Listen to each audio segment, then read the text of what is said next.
6. bilim talap kıluvchi kitapni vaqtini foydalanuvga so'rab olgan uchunda kitap egisine razılık bildirүүsü yeterli. Kitapni muhtaçlıkka yarasha gana özünde saklasın, mümkün boluşuncha erterek egisine tapşırma hareketinde olsun. Алымдар, адабиятчылар биргеликте диний китептердин азыркы абалын талкууга алышты. Себеби акыркы учурда дин багытындагы китептер көп жарыкка чыгып жатканы менен кээ бир адабияттарда терминдер туура эмес колдонулуп жаткандыгын айтышат.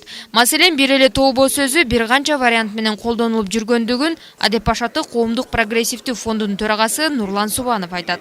Ал сөздөрдү колдонууда дин өтө кылдат мамилени талап кыларын белгилейт. Акыркы убакта Кыргызстанда кыргыз тилиндеги башка тилдерден которулган адабияттар көбөйдү. Dini жаатта.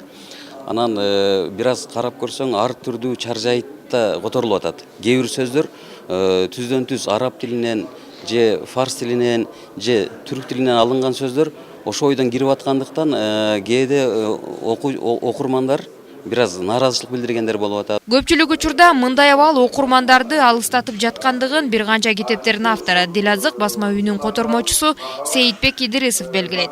Ошондуктан терминдерди колдонуунун орток жолун белгилөө, окурмандарды тартып, диний сабаттуулукту жогорулатууга салым кошот дейт. Араб тилиндеги, же болбосо түрк тилиндеги, же болбосо фарс тилиндеги белгилүү бир китептерди алып туруп эле ошону түз кыргыз тилине которуу менен көбүнчө чектелип калып атышат.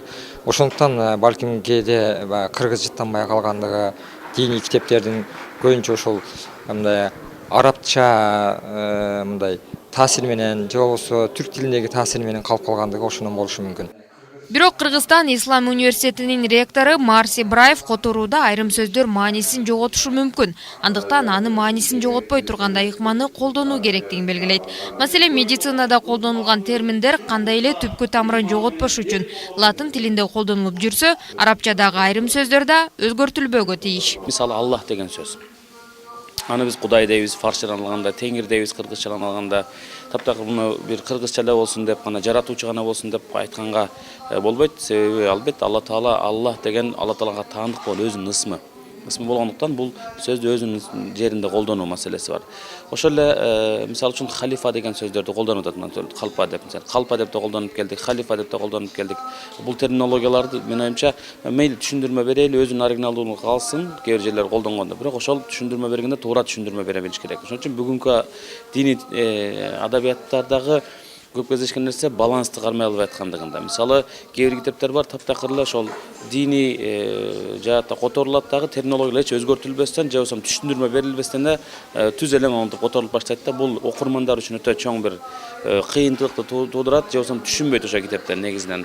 Иш чаранын алкагында дагы бир жаңы адабияттын ачылышы болду. Чарияр топтомунун авторунун бири Сейитбек Идирисов белгилегендей, китепте диний терминдерди кыргыз адабиятында колдонулган сөздөр менен айкалыштырып жазууга аракет жасалган. Чарияр топтому атынан эле белгилүү болгондой, алгачкы пайгамбарыбыздан кийинки алгачкы 4 мусулман башчысы боюнча жазылды. Ал ошол 4 халифанын өмүр таржымалы, ошолордун жашоосу, ошол эле мезгилде алгачкы ошол 4 халифанын доорундагы мусулмандардын өлкөсүндөгү кызыктуу окуялар баяндалган да. Белгилей кетсек, иш чара Дилазык басма үйү жана Адеп Пашаты коомдук прогрессивдүү фонду тарабынан уюштурулду. Бурлай Шергазиева, Азамат Кубат уулу, Марал радиосу.